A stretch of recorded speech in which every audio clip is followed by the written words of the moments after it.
அண்டை மாநிலங்கள் கூட இந்த திட்டத்தை தங்களுடைய மாநிலங்கள்ல செயல்படுத்திக்கிட்டு இருக்காங்க.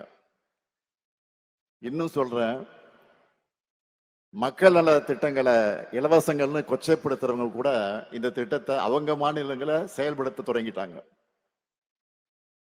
மத்திய பிரதேசம், மகாராஷ்டிரா, சத்தீஸ்கர், ஒடிசா, புதுச்சேரி, அது மட்டுமல்ல இப்போ கர்நாடகா, ஜார்க்கண்ட், இமாச்சல பிரதேஷ், மேற்கு வங்கம், சிக்கிம் என 10 மாநிலங்கள்ல உரிமை தொகை.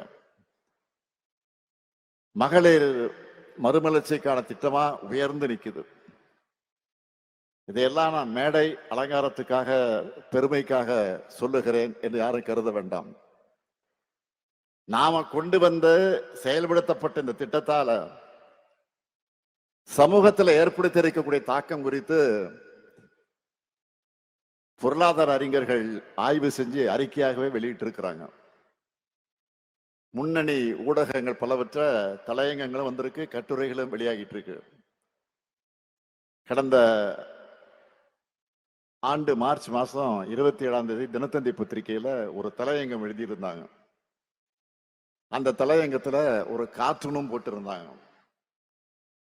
அதுல மகளிர் சுயமரியாதையோட வாழ நான் 3 திட்டங்களை செயல்படுத்தி இருக்கிறதாக போட்டு, புதுமை பெண் திட்டம், விடியல் பயணம், நடுநாயகமாக இருக்கக்கூடிய கலைஞர் உரிமை திட்டம் ஆகிய அரியணைகள்ல பெண்கள் உட்கார்ந்து இருக்கிறதாக வரைஞ்சிருந்தாங்க.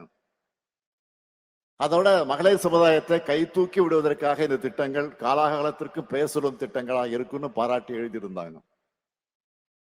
இந்த பாராட்டுக்களை எல்லாம் தலையில ஏத்திக்காம நெஞ்சில ஏந்தி தந்தை பெரியார், பேரறிஞர் அண்ணா, தலைவர் கலைஞர் ஆகியோர் வழங்கி இருக்கக்கூடிய உணர்வோடு சொல்றேன், இந்த 1000 ரூபாய் என்பது ஒரு தொடக்கம் மட்டும்தான். 10 ஆண்டுகள் பாழ்படுத்தப்பட்ட தமிழ்நாட்டோட வளர்ச்சியை மீட்டெடுத்து வரலாற்றிலே இல்லாத அளவுக்கு, இந்தியாவிலே எந்த மாநிலமும் சாதிக்காத அளவுக்கு பொருளாதாரம் வளர்ச்சி அடையும். 16 விழுக்காடு ஜிஎஸ்டிபி வளர்ச்சியும் நம்ம திராவிட மாடல் அரசு சாத்தியப்படுத்தி இருக்கு. இந்த வளர்ச்சியில மகளிருக்கான பங்கு நிச்சயம் கிடைக்கணும்னு நினைச்சேன். கலைஞர் மகளிர் உரிமை திட்டத்தில் இதுவரைக்கும் 13,75,492 சகோதரிகளுக்கு மாசம் 1000 ரூபாய்னு இதுவரைக்கும் 28,000 ரூபாய் வழங்கி இருக்கிறோம்.